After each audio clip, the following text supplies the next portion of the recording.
Israel needs to achieve a deal to get the hostages back, understanding that the fighting in Gaza will resume at some point. And by the way, this is a point that many people criticizing Israel's conduct of the hostage negotiations, saying, look, the hostage families want you to strike a deal to get the hostages back, but they also understand the Hamas terror regime can no longer be our neighbor, and we're going to have to deal with this at some point. But that's not totally true. It's not all the hostage families have of course, they have disagreements. And Tikva and Gibor, there are other forums which, if you divide them into camps, it's 1/3 calling for any deal on any terms.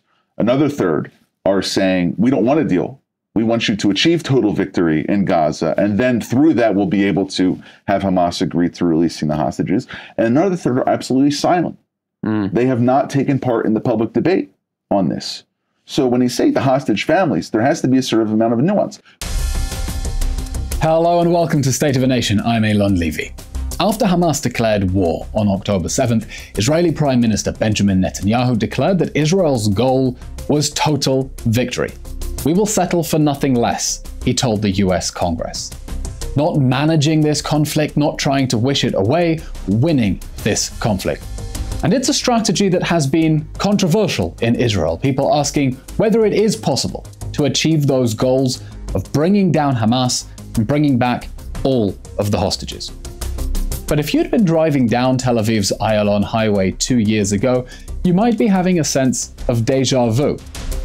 Back then, there were billboards along the highway calling for victory, calling on Israel to dismantle Hamas, not live next to it, calling to bring back all the hostages because there were hostages before October 7th, not trying to buy quiet with Hamas. Another billboard showing the now late Ismail Haniyeh, Hamas leader, on his knees waving a white flag saying peace is only made with defeated enemies. Back then, it was fringe. Now, it's official policy. My guest on the podcast today is Gregg Roman, director of the Middle East Forum, which is behind that campaign led by the Israel Victory Project. Together we talk about what that slogan, that goal of total victory means, not just over Hamas in Gaza, over the Palestinians in their forever war against any Jewish state in the land of Israel, and most critically, against the Iranian Axis.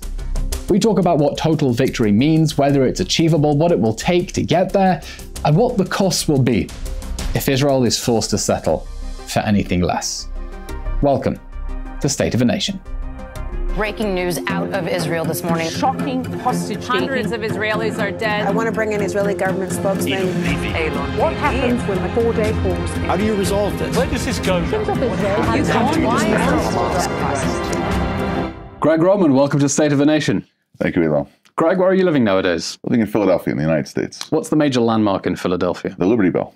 Do you know what the major landmark is in Tehran? I think it's the gravesite of Qasem Soleimani. Definitely one of them. There's also a countdown clock. Have you heard about it? Yeah. A countdown clock that counts down till 2040, when Iran's supreme leader predicts that Israel will meet its untimely demise. And that's a date that the Iranians are counting down to. I have another date in my mind, 2048, when Israel will celebrate its 100th centenary. Now, you, as part of the Middle East Forum and the Israel Victory Project, have been arguing that if we're going to look that far ahead to a safe and secure Israel, we have to stop thinking about how we manage the conflict, how we deal with it on a tactical level, but think big in terms of victory. Israel needs to win the conflicts that are being waged against it. And I want in this conversation to talk to you about what that means. What does it mean for Israel to win the war in Gaza? What does it mean for it to win the war with the Palestinians over the land of Israel? And what does it mean to win the war against the Iranian regime that is attacking us on 7 fronts? But for you, what does an Israeli victory mean to get us to 2048?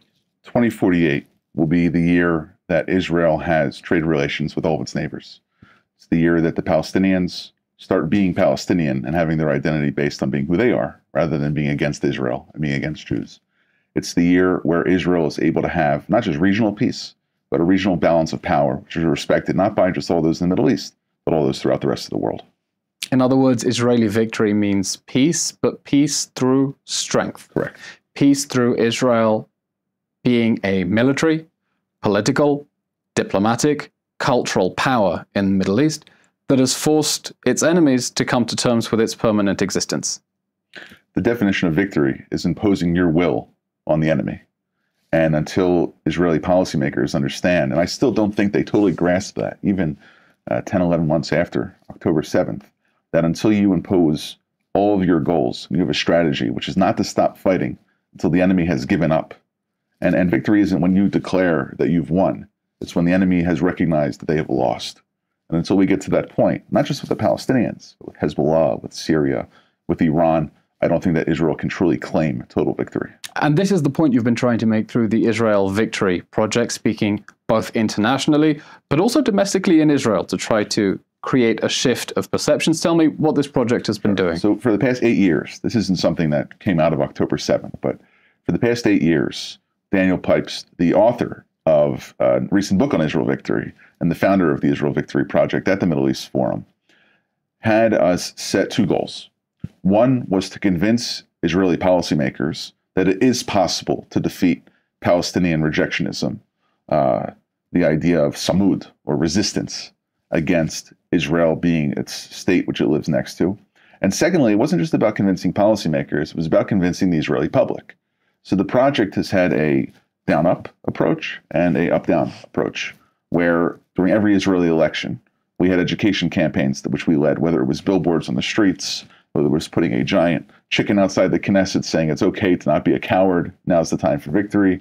And from the top-down approach, having a Knesset caucus, which has year after year in every subsequent Knesset since 2016 been the first or second largest multi-partisan body in the Knesset, calling for the recognition that Israel must win its war against the Palestinians before there can ever actually be a chance for true peace in the Middle East. And this is essentially calling for a paradigm shift away from saying that peace is something one achieves through compromise, through concessions, to saying peace is the order that is created at the end of a conflict in which one side has won and the other has lost. The Israel Victory Project wasn't born out of October 7th, but what was born out of October 7th is this slogan, total victory. And I have here one of the baseball caps. Prime Minister Netanyahu was photographed holding this together with President Trump. Took a photo of this on the Wing of Zion plane as well. And here we have Prime Minister Netanyahu speaking in his historic fourth address to Congress, explaining to the American legislature what total victory in Gaza means. Let's take a listen. My dear friends, the war in Gaza could end tomorrow if Hamas surrenders, disarms, and returns all the hostages. But if they don't, Israel will fight until we destroy Hamas's military capabilities, end its rule in Gaza, and bring all our hostages home. That's what total victory means, and we will settle for nothing less. Prime Minister Benjamin Netanyahu saying Israel will settle for nothing less than total victory, which he defines as being dismantling Hamas's governing and military capabilities, returning all the hostages, and making sure that Gaza can no longer pose a threat to Israel. Is total victory in Gaza possible? I think it is. And I think that if you look at the history of how Gaza has been governed, not just for the past 18 years since Hamas really started taking a leading role in in Palestinian governance there. And for a little while, there was a unity government between Ismail Haniyeh and Mahmoud Abbas after the Palestinian legislative elections in 2005.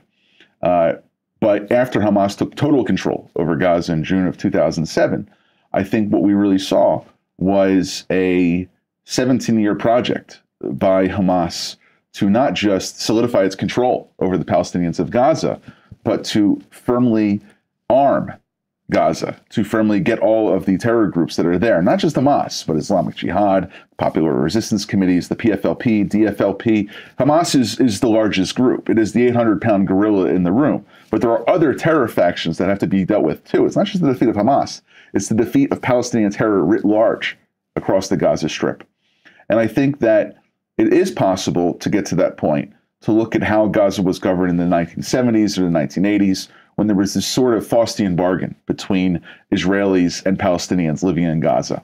There was local Palestinian decentralized governance, which was based on a mayor and municipal council model, which actually became the building blocks of the joint committees, which would be formed under the Oslo Accords in 1993 and 1994 under the Gaza-Hebron Agreement.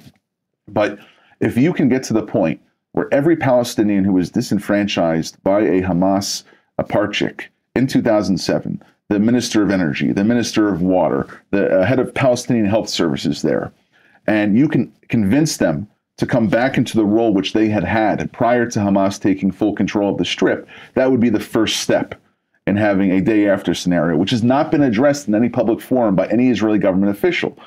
Total victory isn't just defeating Hamas militarily. It is finding an acceptable replacement for Palestinians in Gaza to be able to rule the Gaza Strip so there is not chaos and anarchy being the new neighbor of Israel rather than it being Hamas control. Easier said than done. I mean, Israel is saying, one thing is clear, at the end of this war, Hamas will not govern the Gaza Strip. We will not govern the Gaza Strip. No one wants us to. But neither will the Palestinian Authority. It's barely able to keep control of Jenin and Tulkarem, let alone take over the Gaza Strip. But it is difficult to parachute some alternative government into Gaza because the Prime Minister has been criticized very heavily for not presenting a day-after plan. But I do think there is a logic to his remarks where he says, you cannot introduce another civilian authority into Gaza as long as Hamas still has the guns, because then Hamas is going to shoot whoever is trying to take over control of the civilian structures. But then you end up in this catch-22. You can't put in civilian government because Hamas still has military power. You can't displace Hamas military power because there is no one to fill the power vacuum. You have Americans, people like General Petraeus saying, you know, in order to defeat terrorism, you have to hold on to territory and rebuild. But who is going to be doing the governance structure? No one wants Israel to be doing that. That would definitely be considered occupation. So it does look like this goal of total victory in Gaza, some would say, is impossible because of this catch-22. You can bomb the hell out of Hamas, but until you find someone who is going to govern Gaza instead, there is no way to sustainably defeat Hamas, or as the Americans are calling it, the enduring defeat of Hamas. But what exactly is the Palestinian Authority in Gaza? If you have to look at the evolution of the polity itself in terms of understanding that you could just do a name change and have the same exact goals that the Prime Minister is looking for. Back in the early 1980s, when there was infrastructure, which really started developing under Israeli guidance and Israeli financing, because it was an Israeli occupation of the Gaza Strip, before there was any outside interference, any outside influence governing what was going on there. You had universities being built, hospitals being built. All the hospitals that we see, which are being used as Hamas command and control centers now, all of the schools which are or have been built over the last 40 or 50 years, were built under Israeli aegis by Palestinians with Israelis providing security control. And those institutions, whether it be wastewater systems, trade systems, the way in which the traffic studies of Gaza was put to put in modern roads and infrastructure, which didn't exist before 1967, when the Egyptians had a military occupation of Gaza, were put in place in, like I said beforehand, a bargain between the Israelis providing security oversight and the Palestinians developing things the way they wanted it to look like. And that is a template for the possible governance of Gaza. But I'm asking now, in the context of the hostilities, in the context of Israel's efforts to dismantle Hamas's terrorist army, is it possible to install some alternative government, some alternative administration that will not be rejected by the local population as Israel's collaborators? I think it will be the local population that becomes that group. And it's not just the families that they've tried to approach, or the Hamulot, or the clans that they've tried to bring to have security control. There's only been one instance of a Palestinian clan engaging in vengeance-like activities against Hamas for executing members of their family because of a disagreement over aid distribution. But there are enough Gazans under arms that can be supplied and can be led either by the Arab League or by another transitional Arab-led administration with ultimate Israeli security responsibility for the Gaza Strip that can take it out of Hamas darkness and bring it into a self-governing Palestinian entity. There's been this argument that Israel has not recognized a state of the Palestinian people since 2005, since disengagement. I would argue that disengagement was a de jure recognition of a Palestinian state in Gaza. And when they gave up the Philadelphia line in November of 2005 with the EU border assistance mission. That's when the Palestinians started getting control over their own border and access. So maybe not by the sea, and maybe not on the borders, which are in the north and but that's in the true. east. That is an important note, that after Israel's disengagement in 2005, that was the first time the Palestinians had ever in history gained control over one side of an international border. Well, except for a brief period of time between 1948 and 1954, when there was a de facto Palestinian administration with an actual Palestinian prime minister in Gaza. Under Egyptian occupation. Under Egyptian occupation, but with a certain amount of control. So essentially what we are saying is that total victory in Gaza, you believe, is possible if Israel is able to work with local leaders in collaboration with other Arab countries to try to rebuild, but it still leaves the question of what you do with Hamas terrorists who are determined to fight to the death, not only their own death, the death of civilians they are using as human sacrifices and human shields instead. It's like playing whack-a-mole. You take out one Hamas terrorist, maybe they'll recruit two. Is it possible to destroy Hamas's terrorist army, or is it like lopping heads off a hydra? No, I think there's actually a modern example that's not in the Middle East that we can look at for how to defeat a terror army. And that's how the Sinhalese government were able to deal with the Tamil Tigers in Sri Lanka back in 2006 and 2007. Let's take a step back. This analogy will be unfamiliar to most of our viewers, and to me as well, I have to admit. Sure. So for the better part of 40 years, the LTTE, or the Tamil Tigers organization in Sri Lanka, which represented the Tamil minority in the country, in Colombo and in the south of Sri Lanka, waged a 40-year campaign against the Sinhalese majority government that was there, until there was a Sri Lankan prime minister who, very much like Prime Minister Netanyahu in this case against Hamas, said, we will no longer stand for Tamil terror. And this is a group that engaged in suicide bombings, had its own navy, had its own rocket forces, was willing to embed itself in the civilian population of Sri Lanka to blow up buses and infrastructure, very much a copycat of a different conflict like Hamas, but in Sri Lanka.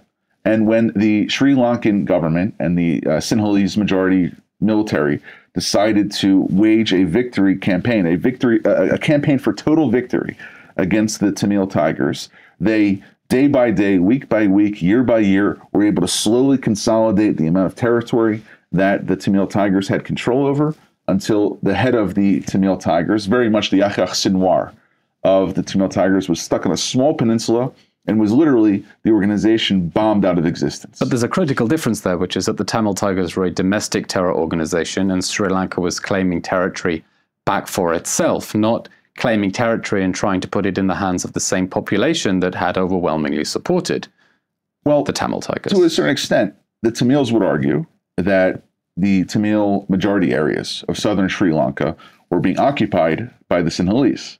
And now there are Tamil mayors of these towns.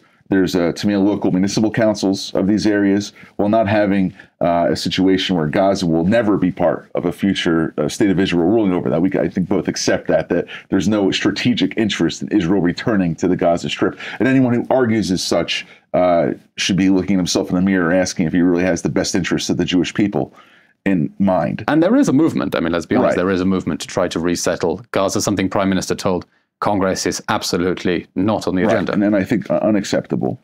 But in this case, you have the ability, just very much like the Sri Lankan army occupied the south of Sri Lanka until there was a de-radicalization process which took place, which was actually led by international mediators. It wasn't just the Sri Lankan government dictating to the local Tamil leadership, you better do this or else you're going to end up in jail or worse. But I think the same model can be used in Gaza. You eliminate the capability for Hamas to wage war against Israel. That doesn't mean you're going to take out every rocket.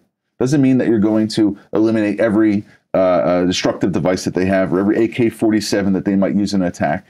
But if you can transition from a period of major warfare, what's going on right now, where you still have full Hamas battalions, there's, I think, 3 or 4 of which are still left in Nusrat and in Deir al-Balach, which are still capable of waging war against Israel, and get that to small cells, small regular warfare, moving to low-intensity conflict, Israel can take what's called the 5 villages approach, very much the way that it was able to mollify Hamas, and I don't want to say pacify because it wasn't able to get to that point, but was able to knock Hamas back about 5 or 6 years from its fighting capability back in Operation Cast Lead, which I think was the last successful military action against Hamas back in 2008. Back in 2008, 2009. That's an intriguing comparison with Sri Lanka, and I find that often what is missing in discussions of the conflict with Gaza is international comparisons beyond the Battle of Mosul, where we keep saying that's the most relevant comparison to the Battle of Gaza. Sri Lanka is an interesting one that I want to unpack, but that is just one prong of what the Prime Minister refers to as total victory, because he says total victory is not only dismantling Hamas, it is also bringing back all the hostages. Right. Now, my opinion, if we've defined total victory as bringing back all the hostages, the moment a single hostage was murdered or executed in captivity, total victory is no longer possible because we haven't defined it as, let's bring back their bodies. We want to bring them back alive. The moment hostages are being executed, we're going to settle for partial victory by our own metric of total victory. But some people would argue that those goals are in tension. At the beginning of the war, Israel said, we're going to get the hostages out by putting pressure on Hamas. That was how we got the first hostage release deal. Hamas was being clobbered. It was begging for a breather. It wanted a pause in the fighting, so it was willing to release hostages to buy time. But now they're holding on to the hostages as a doomsday weapon in order to force Israel to end the war, to let Hamas survive the war that it ended. And that military pressure might help towards getting a deal, but a deal in which, let's admit, if it leaves Hamas on its feet, is not ending with Israeli victory. So I'm wondering, do you think it is possible to destroy Hamas's government and army in Gaza and bring back all the hostages, or are those two goals simply irreconcilable at this point of the war? I think that if you look at the history of Israeli prisoner exchanges with whether it be sovereign states like Jordan, Syria, and Egypt, going back to the 56, 67. Not prisoner exchanges, Greg, because the hostages are not prisoners. Hear me out here for a second. You have to start with prisoner exchanges, then you get to the hostage for Palestinian terrorist equation. But you have to go back to the original equation. It's hostages for ceasefire that leaves Hamas in power arrangement is what I'm saying is to look back 60, 70 years to where it started, where Israel puts the value of one human life ahead of that of 1,000 or 5,000 or 10,000 of the enemy. And not giving comparison, of course, civilians are not the same as prisoners of war. But going back just to the idea that Israeli policymakers put the value of life, whether it be soldiers or civilians, as the ultimate goal in terms of what they're willing to do to protect their people. Ismail Haniyeh had a point. I have to say I agree with him when he said that Israelis love life as much as they love death. As much as the Palestinians love death. And that's a golden era. At least the extreme ones among them. Very much so. But going back to there, showing that Israel puts the ultimate value of life before anything else, even sometimes before strategy or total victory or the willingness to do lopsided exchanges. And then you move to the point where Israel isn't just releasing enemy soldiers in 56, 67, and 73, but it starts releasing enemy combatants and terrorists in exchange for Israeli civilians in some cases and Israeli soldiers in other cases, getting all the way to 2011, where the equation is one Israeli for 1,000 Palestinians. In the infamous Gilad Shalit deal. In the Gilad Shalit deal. And looking at just that 50-year history between 61 and 2011, when there was really an aversion to casualties, an aversion to seeing Israelis being held in captivity. And then we get to October 7th, where hundreds of civilians, in addition to soldiers, are kidnapped, or maimed and raped and put into tunnels now for some 311 days, 312 days. As of filming, yes. Right, as we're filming. And the Palestinians are still trying to use the same equation of hoping that Israel will stop its will to fight, that there will be an aversion to seeing these kidnapped individuals, these people who are being held against their will in Gaza, and that the Palestinians can, as you say, use it as a doomsday device to stop Israel's willingness to win, its willingness to achieve total victory. I think that Israeli policymakers have to separate the ultimate goal for total victory, which is to dismantle Hamas's ability to both be militarized and at the same time govern in the Gaza Strip. Except the Prime Minister is defining total victory in terms of those two twin objectives and saying they go hand in hand. And I'm asking if actually those objectives are now coming apart. No, I think that I would not necessarily agree with the prime minister in terms of his definition of total victory. This is how the leadership of this war has defined victory. But I think that there are people within his cabinet, and I'm not talking about Smotrich and Ben-Gvir, who would see that the hostage issue has to be dealt with separately from the ultimate goal of defeating Hamas. How do you deal with it separately? You can have a period of time where you can try to negotiate the release of the captives, the release of the hostages, to do it in such a way that it does not rely on sending Palestinian murderers like Marwan Barghouti, just like this would be the Yahya Sinwar Redux being released into the West Bank. You cannot have other Palestinian engineers who masterminded terror attacks like the park bombing in Netanya, which killed 24 individuals during Passover Seder, other people responsible for the Sparrow bombings. But you can engineer it in such a way where you make their release contingent upon them either being exiled from Israel, from the West Bank, or into the Gaza Strip. So let there be an exchange, but do it on terms which are favorable to Israel and allowing Israel to continue the war after the exchange takes place. And I think this is something which is going to be negotiated. Except Hamas is not interested in releasing the hostages if it means the war will go on. Hamas may only be willing to release the hostages in exchange for an end of the war and some sort of international guarantee. Of course, end the war until it is ready to resume it at a time of its choosing. But I want to understand, how do you think it is possible to achieve these two twin goals?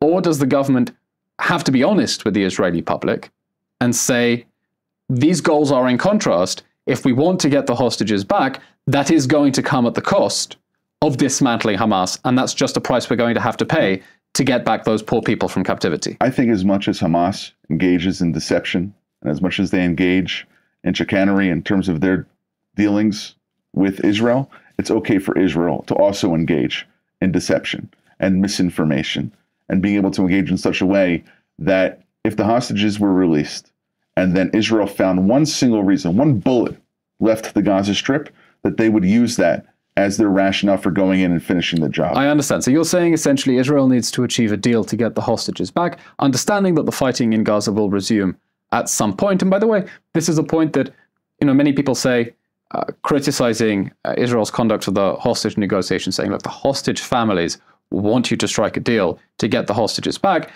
Many of them say yes, but they also understand the Hamas terror regime can no longer be our neighbor, and we're going to have to deal with this at some point. But that's not totally true. It's not all the hostage families have of course, they have disagreements. And Tikva and Gibor, there are other forums which, if you divide them into camps, it's 1/3 of the 127, I think 126, which are still left in captivity. 115 as of film. 115 alive.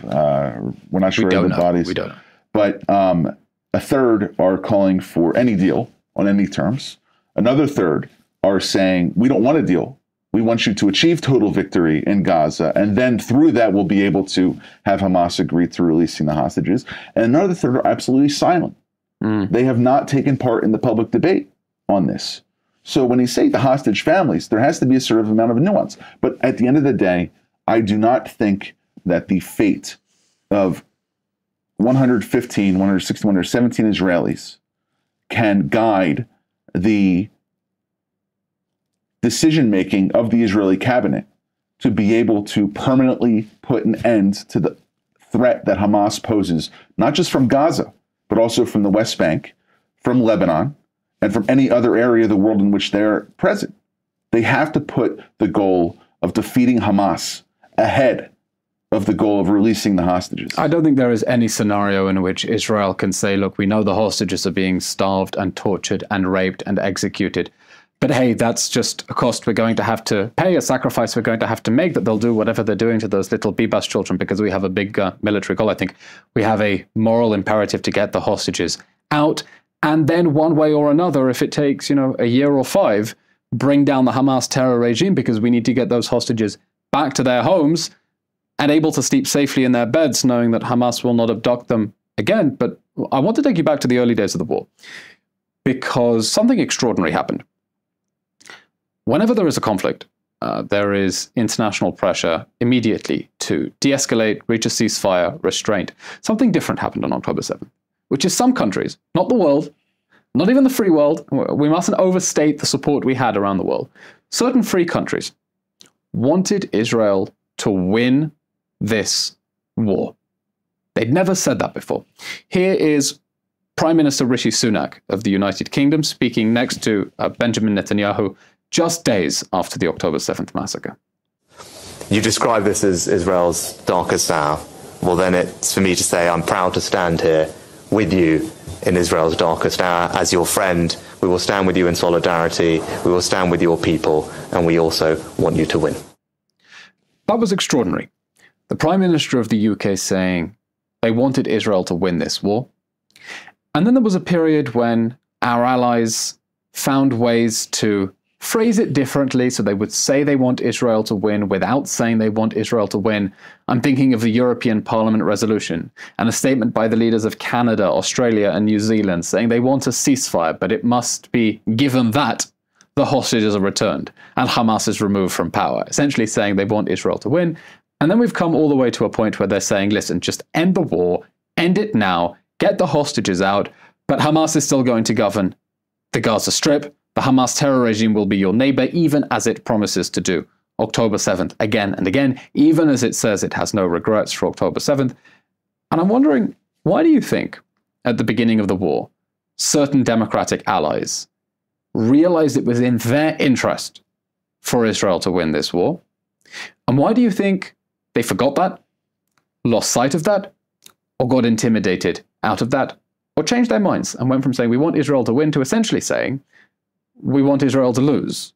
Because if Israel is forced to leave the Hamas terror regime on its feet, it has lost. How did that shift happen? I think it's very much like other conflicts that Israel has engaged in the last 20 years. There's a stop clock that begins the moment that tragedy strikes Israel, whether it's over 1,000 individuals slaughtered by Hamas in a brazen cross-border invasion, or whether it's a dozen people killed in a suicide bombing on a bus. And international leadership has this sort of credibility gap where they give a certain amount of soft credit to Israel on the international level to be able to provide a foil for any domestic dissent which may be taking place against Israel when that begins. But then day by day, week by week, month by month, that gap starts to narrow. And then it starts crossing where it then goes from support into a period where there's neutrality in their statements towards Israel. And then it starts going towards outright criticism and, like you say, calling for Israel to lose the war. We saw this take two key examples, which maybe we just saw Rishi Sunak on the television screen here. And we saw the consequences of him supporting Netanyahu to the hilt by having the election of Keir Starmer. And I don't think that Labour won the Commons election purely because Rishi Sunak was supporting Netanyahu. And Sunak did come out against Israel later on after he gave that statement in the aftermath of the launch of the war. But you see that this became an issue where there was such shock by Hamas's actions and the horror of democratic nations of how a fellow democracy could suffer something like this. But that credibility gap that was given to Israel, Israel did not know how to use that credit and the amount of time that it had to finish the war. What should it have done? I mean, we can rehash and go back to the way in which the war was enacted back to October 8th, when the response started taking place. It is clear there was a clock. I don't know how long Israeli leaders thought they were going to enjoy this international credit, but what was the lesson? That Israel should have done this, try to move quicker? It should have, when it mobilized 540,000 reservists, which was the largest deployment of the Israeli military since the Yom Kippur War, or the largest call up of the reserve since the Yom Kippur War, used the full might of the military to invade Gaza, to take out Rafah, to get to all the main city centers, instead of doing this pincer attack that it did around Beit Hanun in Gaza City. Why is there a clock? Why is there a countdown? Why is Israel not allowed to win wars? Because Israel and the Jewish people throughout the past 2,000 years have always been treated as something different. There's a higher double standard in which is brought to the nation state of the Jewish people and to the Jewish people in general throughout history. And I think it's... But why? Do you think that the geopolitical dynamics around Israel and the way that the world treats Israel as it is engaged in conflicts really has to do with 2,000 years of patterns of the Jews being treated differently. What is special about Israel's geopolitical predicament that means it's not allowed to win wars? I think there's an alignment of forces against Israel, which is unique to any other democracy in the rest of the world. You have, first of all, the Palestinian issue, in which you have half of the Palestinian people being ardent Palestinian nationalists, where their nationalism can be equivocated of destroying Jewish nationalism. So you have Palestinian nationalism against Zionism, and only one ideology in their mind can win out. The other element of Palestinian resistance and of rejectionism against the idea of them living side by side with the Jewish state is based on a concept called waqf and fiqh, which means that they have this tie to the land where their teachers tell them that this is Palestinian land, it can never be Jewish land. That it is Islamic land. It's Islamic land, but specifically the combination of there being a Palestinian national embodiment, which is, there's a demand both religiously and nationally. They're supposed to eject the Jews from the areas which they live, but also the fiqh, the doctrine which is behind that. It's not just this precept of an idea which exists, saying that they must do this. It's generation after generation of Palestinian teachers, from the president of the Palestinian Authority all the way down to the kindergarten teacher who's instilling this at the youngest age of a Palestinian, being able to have their formative years. It embodies them. So you have an immediate enemy, which is right on your doorstep. But beyond that, there's a second area where Israel has a unique challenge, where it's not just a irredentist opposition, which is on your doorstep, banging there, saying you must get out of the land, which I think is rightfully mine. That the West can't ignore them. Why doesn't it? But then you get to the second element here, which is the global left has identified Israel since Durban, and I would even argue before then, as the perennial opponent of what they consider to be leftist values, meaning that this idea where there has to be this perennial underdog being fought, where the Greg, left... it's not just the global left, and we've spoken a lot about the global left and those perceptions on this podcast. Even conservative governments, even right-wing governments, at some point said, look, we don't want Israel to win this war anymore. We just want this conflict to go away. Now, we Israelis know that we can't make it go away. If we had a magic wand, we would make it go away. But if Israel does not win this war, there will be a next time. It will be worse. And it will be worse because Hamas will think that the world will save it from the wars that it started. And I'm wondering why that message doesn't resonate loud and clear in global capitals, that unless Israel wins this war, we spoke about clocks, you're starting the countdown to the next time. And it will be worse, and it will be worse because of them. Because in democracies, there is an aversion to casualties, whether it be your own people or other people that you observe. Because when you have this combination, this is what I was getting to, talking about the left. It's not about the left in government. It's about the left in institutions which influence domestic politics in a state, regardless of whether there is a conservative government in power or whether there is a left-wing or liberal government in power. You can look at the NGOs, which represent all these different governments' interests, which are funded by them. You can look at the media, which is influenced by part and parcel, largely left-wing individuals. You can look at culture. You can look at the art establishment in these places. When you have Palestinians becoming the global unifying calling card for there being opposition to Israel in any of these countries, whether it's led by a conservative government or by a liberal government, it starts to become a domestic liability for the governments which were supporting Israel at the beginning, but now are starting to criticize Israel as the conflict wanes on. And they don't want to have to deal with this. And they do have a point, because innocent people are suffering as a consequence of this war that Hamas started. And it would be much better if this war simply went away and we hoped for a way to contain Hamas, even though it's promising to do October 7th again and again. Yes, total victory, but at what cost? And that's a question that is often referred to Israeli leaders and spokespeople. Right. Total victory at what cost? How many more innocent people have to suffer? So let me put that question to you then. Total victory in Gaza at what cost? I would say at the cost of having Hamas, as the Prime Minister said in the previous segment, being dismantled militarily. That's not the cost, that's the goal. And having an inability to govern, and whatever cost it takes to get there. As many Palestinians die as a result of this conflict, as much as I feel for them, the responsibility of those who are standing with Israel and those who are Israeli policymakers is to protect Israelis. It's not to protect Palestinians, except within the laws of war. And I think that is an important point, that Israel can say, we do not want this suffering. This is horrible. We are fighting within the rules of warfare. It is not the case that victory at all costs, anything is possible, because then people come to you from the other side and say, okay, but what if using, violence against civilians helps you achieve a goal? No, we're going to fight this within the rules of war. Hamas can always surrender, but it is Hamas that will determine the cost that will be the cost of Israel's victory, not Israel, because the alternative to Israel winning this war in Gaza is to leave Hamas not only free, but emboldened to plot the next October 7th massacre, thinking that it has the support of the world behind it. And I want to ask you, there was a time near the beginning, the middle of the war, when Prime Minister Netanyahu said that we were a step away from victory. And that's become the subject of much ridicule and mockery, I think, in Israel, because it's the step away that never came. Total victory hasn't arrived.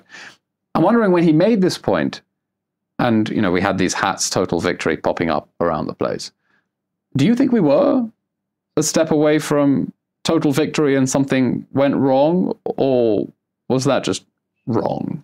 I think that after the first ceasefire, which took place in November, and then the increase in international pressure, which was put on Israel to not engage in several maneuvers, which would have brought Israel much closer to the total victory that the Prime Minister defines, was akin to snatching defeat from the jaws of victory.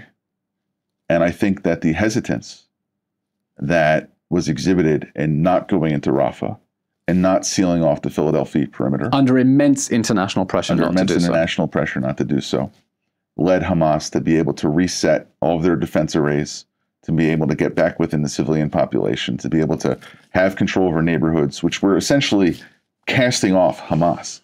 This momentum was stopped. Hang on, let me understand what you're saying. Are you saying that when Netanyahu said we are a step away from victory, he was right, and then things went wrong because Israel succumbed to international pressure to slow down the pace of the war? Or was that nonsense when he said it? I think there was sort of doublespeak coming from the Prime Minister. When on one hand, he was correct. Israel was a step away from victory. But the victory that could have been obtained by having the security cabinet, then the war cabinet, which was the unity government, made the decision to step away from that. So it was the war cabinet who had brought a series of policy maneuvers to being able to get right there. And I think you would know, because you were part of at least the messaging apparatus for this. But Netanyahu had a decision to make. He was in the fulcrum between having to succumb to international pressure and pulling back, or the other side of the lever, which was pushing harder and giving the IDF the instruction to send its divisions all the way to the sea, cutting off Rafah, getting full occupation of every major Palestinian city center, and putting Sinwar into a position where he would have been caught. There was just an interview. Do you think things began to unravel when there was American pressure not to enter Rafah during Ramadan, and that was when the momentum began to slow down, or do you time it differently? I time it to David Satterfield, the U.S. State Department's coordinator for humanitarian aid, setting up this mechanism in El Arish in Sinai, which is where a lot of the aid was coming into Rafah prior to Israel occupying Rafah. And I also time it to this fakakta idea of establishing a $270 million port off the coast, out by the U.S. Army Corps of Engineers. What do either of these have to do with slowing down the progress of the war? They have to do with the fact that the Biden administration started thinking of measures which would be American-led or would be American-inspired, which would give Bibi a way in which he could walk off the ledge of deciding whether to succumb to international pressure or to achieve total victory. And there was a third way that the Biden administration gave him, saying, look, let's let the temperature cool down a little bit. Let's increase the amount of humanitarian aid coming into Gaza. You don't have to do it through Kerem Shalom or through Erez crossing. We will build new bridges to allow for the entrance of humanitarian aid in.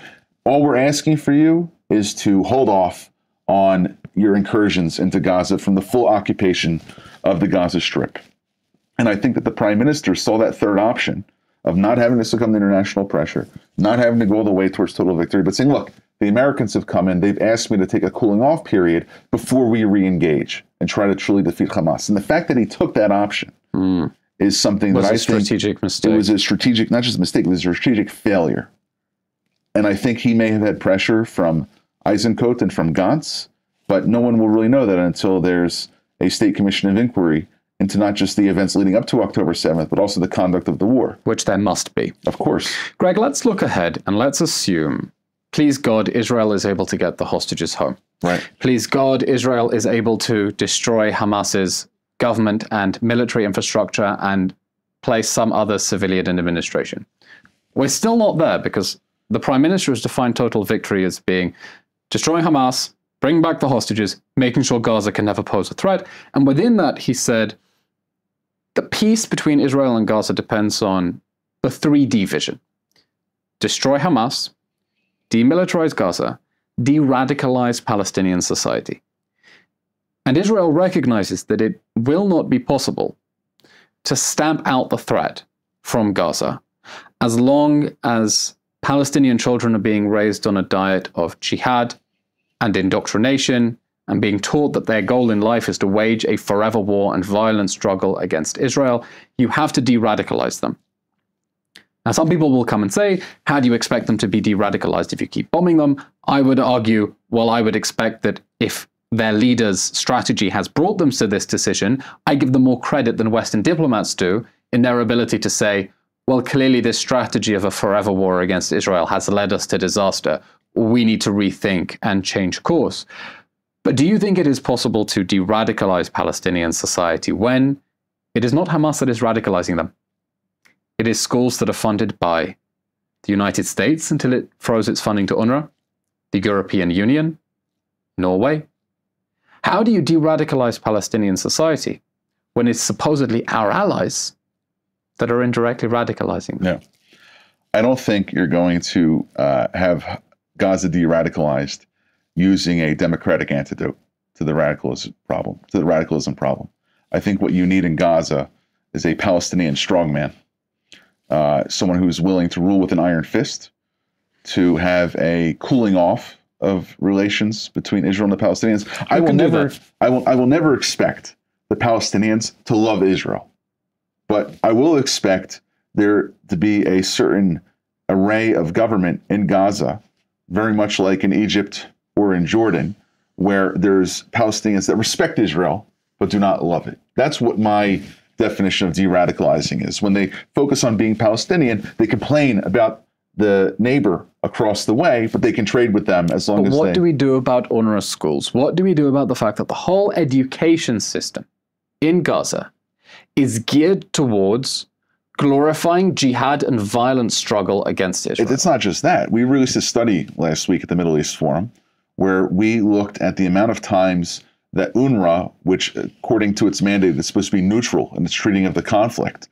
over 270 times there were released statements where it was solely on Hamas's side, not even the Palestinian side. Right. They were acting as a foil for Hamas. So that's they not only launder its information; it's a mouthpiece for Hamas. That's at the secretary. It's a Hamas front. That's at the director general level of Hamas. But if you want to get down to the schools, UNRWA as an entity has to be removed, root and stem, from Gaza, but also from the West Bank, and they can continue their operations in Lebanon and in Syria because Israel doesn't really have any say over what happens with those sovereign governments. But if Israel continues coordinating with UNRWA on day-to-day humanitarian aid activities, as it does now in Gaza, COGAT, the Coordinator of Government Activities in the Territories, which is a unit that I served in and that you served in, we know this from personal experience, UNRWA is the go-to address for trying to get something done on the humanitarian front in Gaza. And that's why in the early days of the war, I got a slap on the wrist for going after UNRWA in interviews. I was told, don't go after UNRWA. We need them on the humanitarian aid front. And I said, but this is a Hamas front. They're acting against us. And they said, okay, but like for industrial peace, cut it out for now. Eventually, the country declared open season on UNRWA, although I still don't think we have a formal policy on that matter. But do you think it is possible for Israel to dislodge UNRWA when doing so means declaring war against our allies, which are the countries funding it? I don't think it means declaring war on our allies, so long as Israel is willing to at least conceptualize a viable alternative to UNRWA. And they exist. There's the French school system in Gaza. There's the British school system. There's the independent schools, which exist. There's Palestinian Authority schools, which I don't think are any better than UNRWA schools. But a strong man in Gaza would be able to dictate what the curriculum would look like. And who that strong man is, I don't know, Greg. Yeah. A recent poll said that half of Brits between 18 and 20-something think that Israel has no right to exist. So I'm not sure I want the British school system taking over Gaza. Not the British school system as led by the Sturmer government in the UK. But this was before. The classical, the historical Anglican overseas curriculum, which is brought I'm not forward. sure I want them singing Jerusalem every morning either. But we could find a viable alternative to that in Gaza. I just think that the Israelis have to get creative, and I think they have to stand and put a line in the sand to their allies saying, we will not accept UNRWA to operate here anymore. You need to find an alternative. Let's pause for a moment on the conflict in Gaza. We've spoken about what total victory means. You think that Israel needs a deal to get the hostages out that allows it to resume the campaign to dislodge Hamas, that it's possible to do that and bring in some other local civilian administration, that in the long run we can de-radicalize Gaza by being tough with the partners that are funding it and representing an alternative. But Gaza is only one small part of the broader conflict with the Palestinians, and it is a conflict for the whole of the land of Israel. Like it or not, when the Palestinians are chanting from the river to the sea, you have to take them at their word that they say this conflict is about the whole land and not just the West Bank, and that they have been fighting essentially a forever war for 100 years against any Jewish sovereignty here at all. Now, there is a perception internationally that wars end when both sides are fed up of conflict. And Israel and the Palestinians need to come together and realize they have more to lose from continuing the conflict than from making painful concessions and compromises, and therefore they should sign an agreement in which Israel will have to make painful compromises. The Palestinians will renounce certain claims, let's assume they're able to do so, and say, as Prime Minister Yitzhak Rabin said, no more blood, no more war. But you take a different perspective that says that actually peace comes not when two sides could continue fighting a war but realize it's against their interests, but when one side has won the war and the other side has lost the war and acknowledges it. So I'm wondering, talk me through internationally, what is the evidence for those two approaches? Are there any conflicts that have ended because both sides could have continued the war and have simply decided to throw in the towel? I think it's more where one side decides to throw in a towel, even though they could have continued fighting. The example that I look at is Vietnam.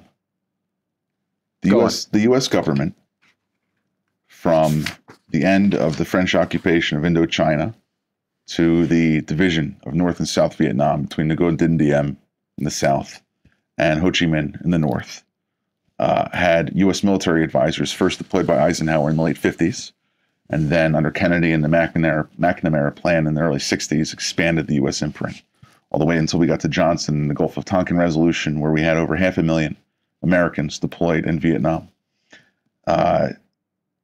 Vietnam led to the emergence of a counterculture in the United States, which was called the anti-war movement. But what it really was very much like the anti-war in Israel movement right now, using the Vietnam War as a point of consternation for going against an entire political elite, which was then a generation removed when Nixon left power. But the U.S. negotiated the Paris Protocols with the Vietnamese government to have a full withdrawal of American forces from Vietnam because America lost the will to fight the war. They were sick of 58,000 Americans dying there. They had hundreds of thousands of other casualties. The American people no longer supported the government's policy of engaging in war in Vietnam. And 2 years later, South Vietnam fell to North Vietnam. And now 40 years later, the U.S. and Vietnam have great trading relations and are actually pretty good allies against Chinese aggression coming from Vietnam's northern border. If you want to look at a more extreme example of doing it through military force, you have to look at the end of World War II, where you had unconditional surrender by the Japanese and by the Germans. But no one, I think, in the Israeli-Palestinian context is calling for dropping a nuclear bomb on Ramallah. No, God forbid. Although unconditional surrender would be nice. But unconditional surrender in the Palestinian-Israeli context what would that mean? Would mean that the Palestinian people, not the Palestinian governments, whether it be the Hamas government or whether it be the Palestinian Authority, realize that they are better off supporting a Palestinian leadership that has a cold peace with Israel rather than one which is kinetic and one that leads the same Palestinian Authority that governs them now, at least in the West Bank, for leading an international assault against Israel's legitimacy and for across the world, in capitals across the world, and tries to instill this sense of chaos on American college campuses or whether it be in European capitals. And the Palestinian people would be better off in the rubric, the paradigm of focusing on being themselves, of building their own institutions rather than destroying Israeli institutions. So help me understand what you envisage as being victory in the conflict with the Palestinians. Are we talking about proving to them the permanence of Israel such that there is a leader who is willing to sue for peace and a Palestinian state that lives next to Israel and renounces territorial claims over it? Or does this vision of Israeli victory in the conflict with the Palestinians mean no Palestinian state at all? In which case, what do you do regarding 2.5 million people who do not want to live under Israeli rule? I think, going back to earlier in the conversation, that Israel had a de facto recognition of a Palestinian state in Gaza when Israeli soldiers and civilians left there in August and November of 2005. And the policy for the Sharon government and the Olmert government, if I had been in their shoes 20 years ago, would have been to have recognized not the state of Palestine, but the state of Gaza, and allow them. You can't recognize a state that hasn't declared itself. Well, there's always something new in international form, so maybe I'm reinventing something here which doesn't exist in international law. But to treat them as a state, to treat them for all intensive purposes of recognizing they have a military control of their borders, being able to govern, being able to have their own institutions, being able to make their own policy decisions, and then as a consequence of those decisions that the Palestinians in Gaza made, whether it be under the PA for 2 years from 2005 to 2007 or Hamas from 2007 moving onwards, would have the consequences of Israel being able to treat them as a state as such. Okay, but what does this mean for the Palestinians in Judea and Samaria? I'm getting there, to the Palestinians in the West Bank. I think that Israel eventually will have to recognize a Palestinian state in Gaza, or a state of Gaza which consists of Palestinians. As it relates to the West Bank, I think that if the major Palestinian urban centers, whether it be Tulkarm and Jenin in the north, all the way down to Hebron and Jericho in the south, with Ramallah and Abu Dis and Qalqilia and the other entities in the middle, are able to renounce terrorism, meaning that they no longer think that it's a viable path for them to obtain independence by killing Jews, or by preaching the killing of Jews, or by in international fora trying to get Israel declared as a state non grata. If they're willing to do that, then I think it's in Israeli policymakers' interests to offer recognition of some kind of Palestinian polity, whether you call it a state, whether you call it a confederation. It's up for the Israelis to decide how they'll define that.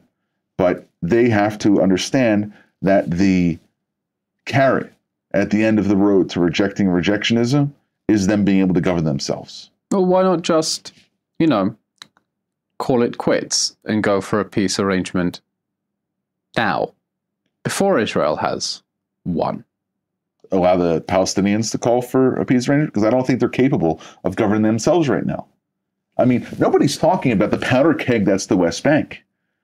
You have the Israeli military now using F-16 airstrikes, using drones, engaging in the same kind of warfare that's taking place in the Kasbahs of Gaza City and of Khan Yunis, which is taking place in Jenin, Tulkarm, Kalkili, and these other cities that we mentioned. Which would be much bigger news if there were not a war raging in Gaza and indeed across 7 fronts. This is one of them. The West Bank is escalating right now. There is no chance that any administration in Ramallah is going to say, let's call it quits, we're done. Even if the PA did that and they were to sign some sort of agreement with Israel where they would get a state tomorrow, none of the local factions in any of these Palestinian cities would recognize the providence or the authority of anything that Abu Mazen would sign off on. The same kind of treatment that the Palestinian Hamas has received in Gaza has to be the same type of messaging that Israel will telegraph to the West Bank, because that's where the next real front, at least domestically, is going to take place after Gaza is done. Do I understand you saying the reason that you cannot have an Israeli-Palestinian peace arrangement now, and it needs to come after an Israeli victory in this conflict, is that it simply isn't possible, because Israeli victory is the Palestinians recognizing Israel's permanence, and it's not possible to have a peace agreement now because the Palestinians won't relinquish their claims to the whole territory of the land of Israel. I had, at some point during the war, I was briefing some diplomats, and we were discussing the Palestinian refugee issue. And one diplomat, I won't say from which country, seemed very adamant that the Palestinians are waving this card of the right of return as a bargaining card to have leverage in final status negotiations. And when Israel agrees to the creation of a Palestinian state, they will trade that for leverage in order to get Palestinian state, and they'll relinquish that. And I was saying, you do not understand that they literally mean it when they say that they have a right to settle in Israeli territory. This isn't a bargaining card that you are funding, by the way, and fueling their forever war. They really, really mean this. And it struck me that not only are the Palestinians waging a forever war against Israel's existence in any borders whatsoever, they also have their own vision of total victory. Total victory that is the creation of an Arab Islamic ethno-state over the territory of the whole state of Israel, plus West Bank and Gaza, while Western diplomats still believe, West-splaining them in a very patronizing way, that they don't really mean it and that they want to go for peace with Israel. And when they speak and chest thump about Palestine from the river to the sea, they don't really mean it. And so I'm wondering, why do you think, because you have conversations with Western diplomats as well, that they don't understand that the Palestinians are pursuing their own total victory as well, and that the actions of Western states are leading them to think that time is on their side, and are therefore not only fueling but prolonging this forever war? The Palestinian chameleon is able to broadcast their message in a variety of colors and in a variety of languages and in a variety of ways, which appeals to the audience that they're trying to telegraph their message to. How is it that, forget about diplomats for a second, members of the LGBTQIA community in the United States stand up for Queers for Palestine, when if you have any member of that community that would come to Gaza or the West Bank, they would be marched off the street, tarred and feathered, and hung from the rooftops. It's because the Palestinians know how to take intersectionality, which is trying to find your struggle and identify with someone else's struggle. I'm not, you know what, actually on this question of Queers for Palestine, I'm not sure that's through effective messaging on the Palestinian side as well, at all. I think if they were trying to, win the gay vote, so to speak, they would announce that next year they're hosting a pride parade in Ramallah under the slogan, "Free Love, Free Palestine." but they won't do it. And that means that actually this message isn't actually coming from them. In fact, they resent it. They resent the association between the pride flag and their flag. But it is coming through the network that they've built up over the past 100 years, going back to 1919, 1920, of their interlocutors in the West. Because everything that takes place amongst advocacy for the Palestinian cause in the West is originally born in Ramallah.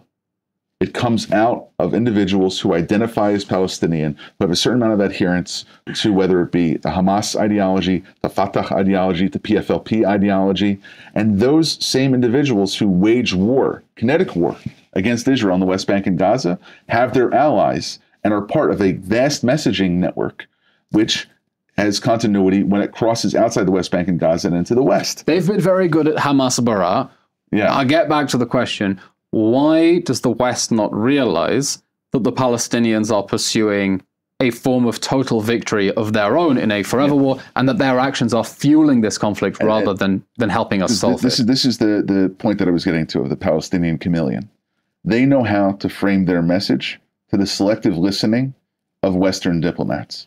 The West wants to hear a framework when it comes to their dialogue with Palestinians, that they are suffering, that they are being abused by the Israeli occupier, that they are the underdog in this fight. And when the West hears that, they hear their language of human rights, which is social justice, which is the language of trying to cast the yoke of oppression, which is trying to find a way to find equity in international relations.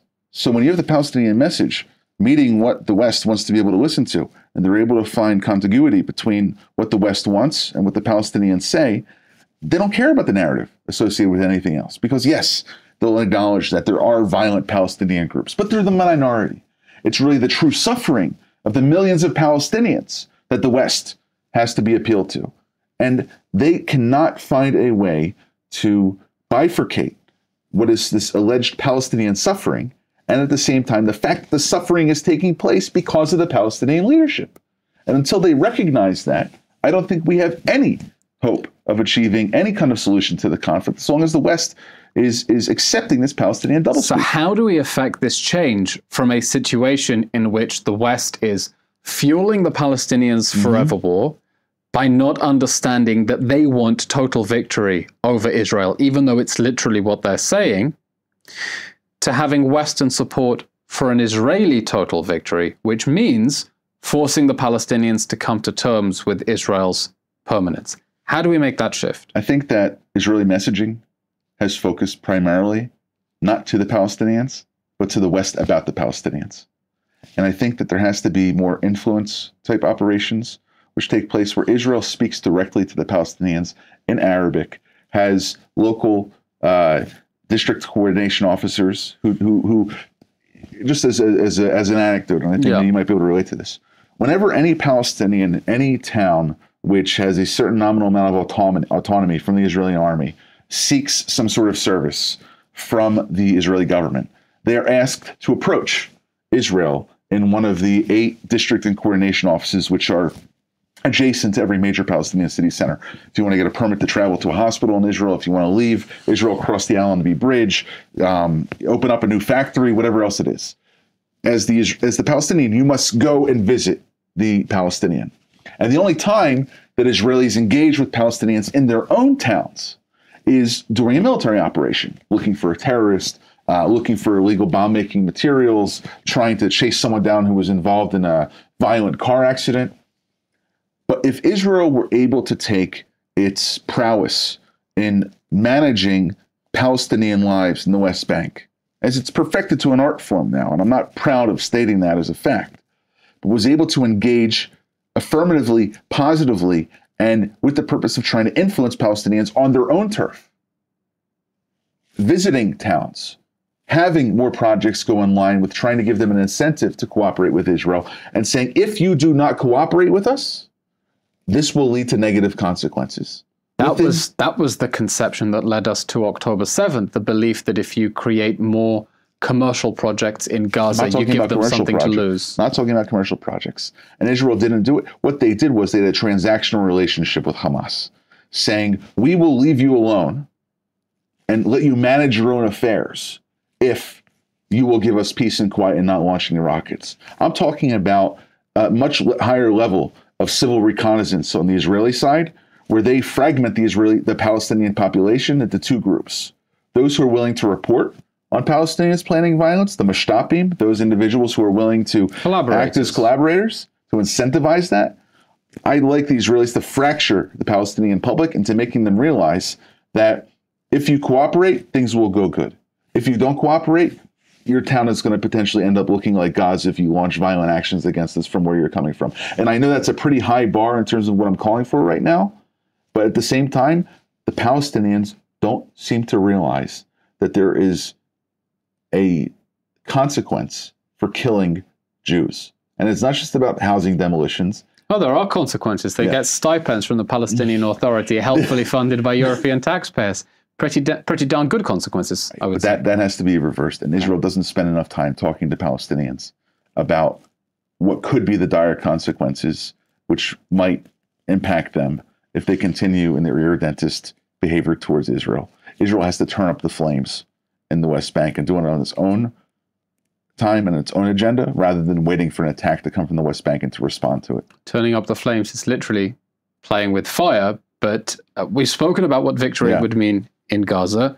Your vision for what victory would mean in the Palestinian conflict writ large, and you've said a number of things I would want to push back against, but I do want to continue the conversation, and I know that it will definitely provoke some sharp reactions and thoughts from our listeners. And that's good, because we want these podcasts and conversations to stimulate discussion and thought. But let's have a look at the bigger picture.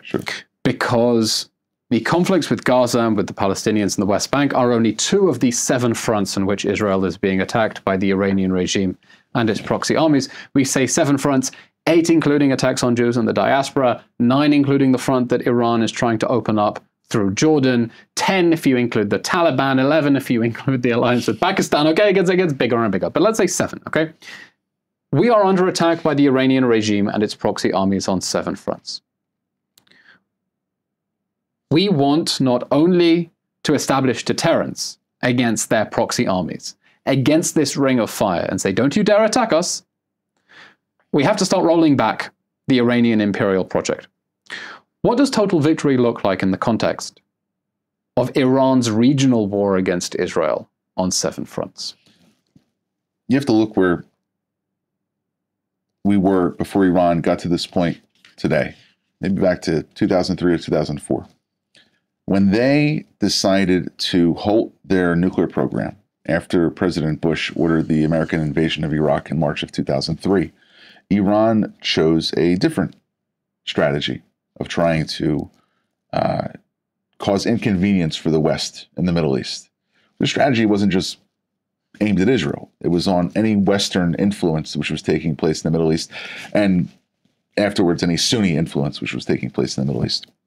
Iran built a network of proxies, which had started with the Hezbollah project in the early 1980s, an outgrowth of the Amal movement, in terms of dealing with Israel's invasion of Lebanon in 1982. But then it started expanding to Iraqi militias in the 1990s and the early aughts. And to cut a long story short, Israel now surrounds itself, surrounded by a ring of fire. Surrounded by this. But the thing that Israel didn't do as a result of this Iranian ring of fire approach was build its own ring of fire around Iran, where there are as many minorities that have a gripe with Iran or with its proxies that Israel has the ability to align with. Just this week, the Kurds in northeast Syria invaded across the Euphrates River to push back against Iranian militias in Syria. And that doesn't achieve any headlines. But the more actions like that, where there are efforts to directly contradict and counteract the influence of Iran's proxies, that's step 1. Okay. Occupy the proxies with your own proxies. Step 2. By the way, I mean, this takes us back to Israel's strategic position has essentially not changed since 1948, in that we are still surrounded by violent regimes that want to kill all the Jews. But part of Israel's strategy in the early years of independence was to focus on states like Iran, ironically, Turkey, Ethiopia, and look at the non-Arab parties in the region with which it could ally against, at the time, the Arab world was the source of the hostility. But I want to get back to this question. Not tactically, how do you fight Iran? What does a victory look like so that we haven't simply reached a stasis and a stalemate, but in which Israel has eliminated the threat from this proxy? There's 2 potential strategic outcomes of how Israel is able to obtain victory vis-a-vis the Iranian project in the Middle East. The first is to stop its spread by containing Iran Where else is it trying to spread? It has operations in Bahrain. It has effectively taken over the Iraqi government. It right now is pushing on Armenia. And in terms of Armenia, there's a 46-kilometer border between Iran and Armenia. There's 3,000 Russian soldiers which are in Armenia right now. Iran uses Armenia as a transit point to get Iranian drones from Iran proper through Armenia into Russia, where they then find their way on a supply chain to hit Ukraine. Armenia is very much an Iranian ally. And it's a story that people are not speaking about. I did not know that. I plead ignorance. But for whatever it is, there are areas where Iran is trying to influence. Georgia is another country. There's 4 countries that Iran has visa-free travel. The one in the Caucasus, not the state. Yeah. Although if you count trying to hack former President Trump's election accounts, maybe Governor Kemp would have something to say about that. But Iran's influence project is not just in the Middle East. It's in Senegal, where they build half of the taxi fleet and half of the police fleet and have the #1 grocery distribution train. It's in Argentina, where they're getting a lot of Argentinian land, which is being bought up by Iranian proxies.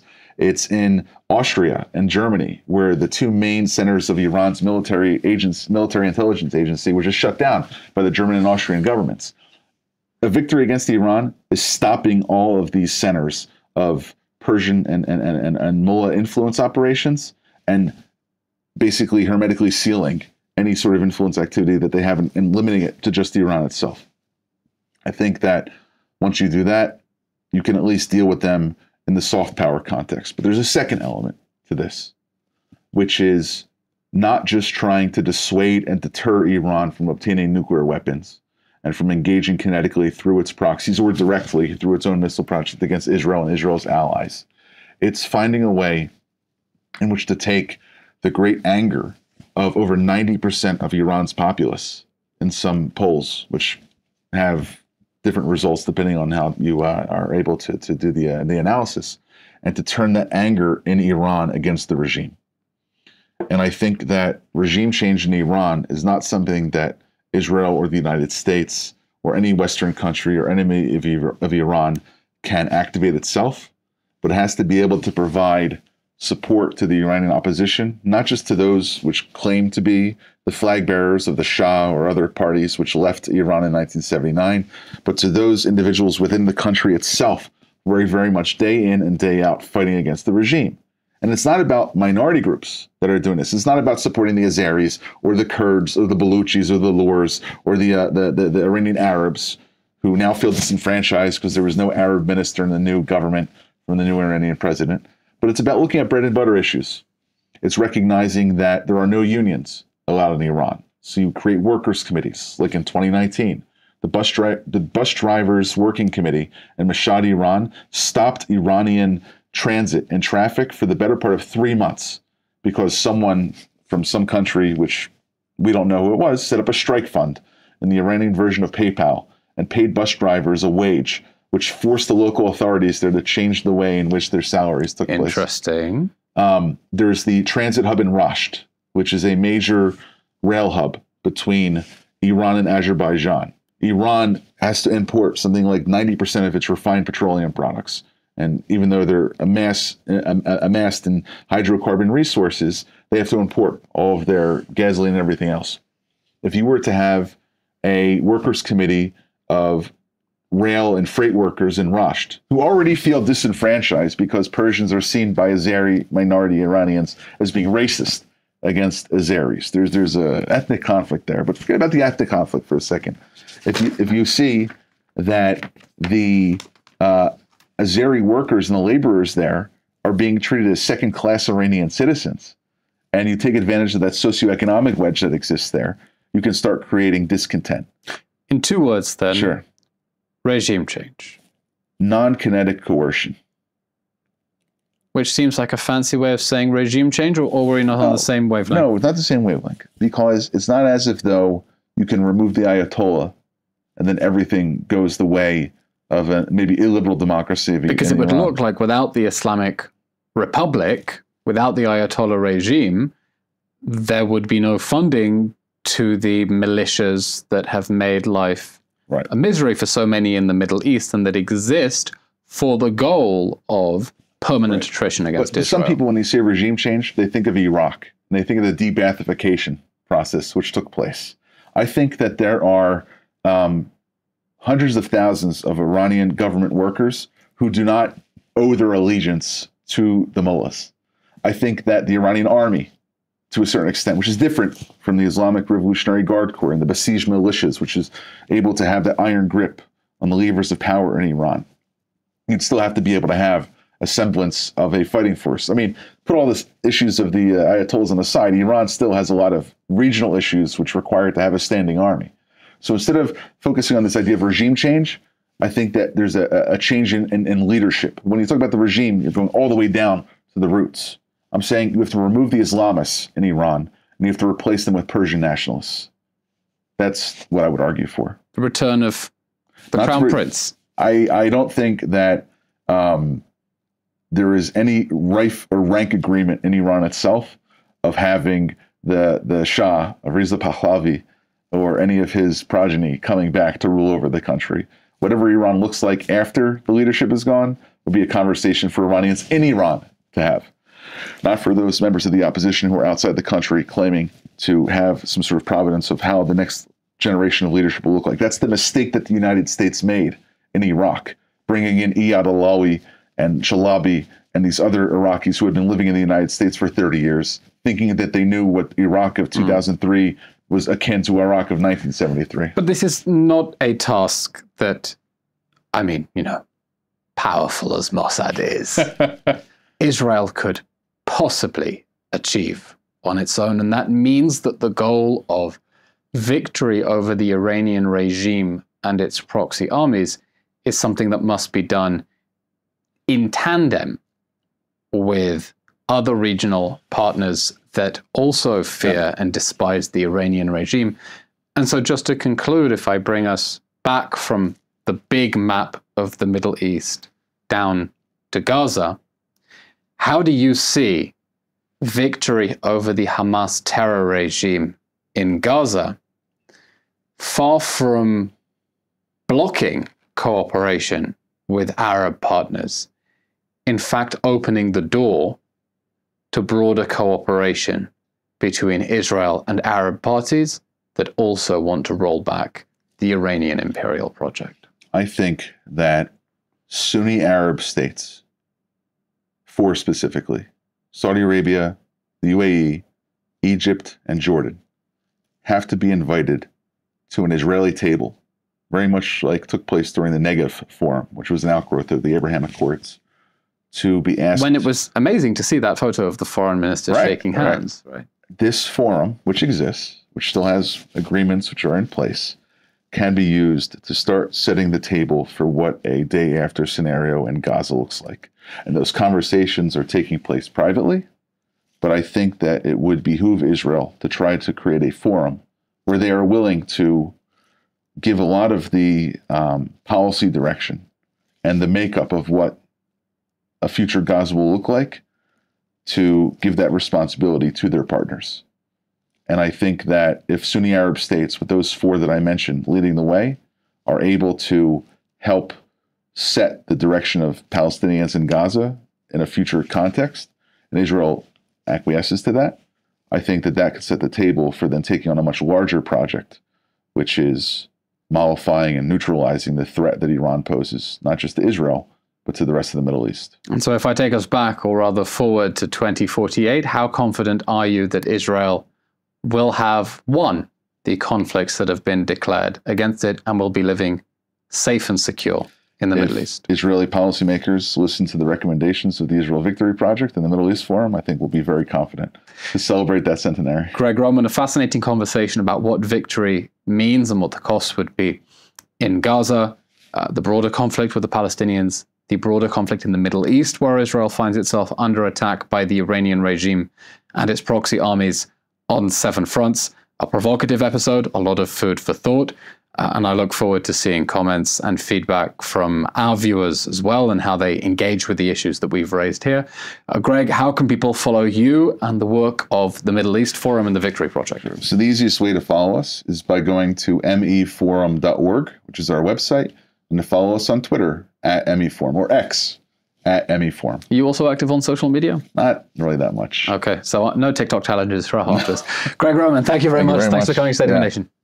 And that brings us to the end of today's episode of State of a Nation with Gregg Roman from the Middle East Forum. As always, if you enjoy these thought-provoking and provocative conversations and discussions, follow us on YouTube, on Spotify, on Apple Podcasts, wherever else you get your podcasts. Give us a like, give us a 5-star review, share the episodes with your friends so we can get kickstarting an interesting and original conversation about Israel and the security challenges that it faces in Gaza, in the wider conflict with the Palestinians, and against the Iranian regime, because we want peace. And because that is ultimately what the Zionist project, what the State of Israel is all about, trying to build a safe, secure, peaceful home for the Jewish people in a dangerous world. I'm Eylon Levy, and thanks for joining us.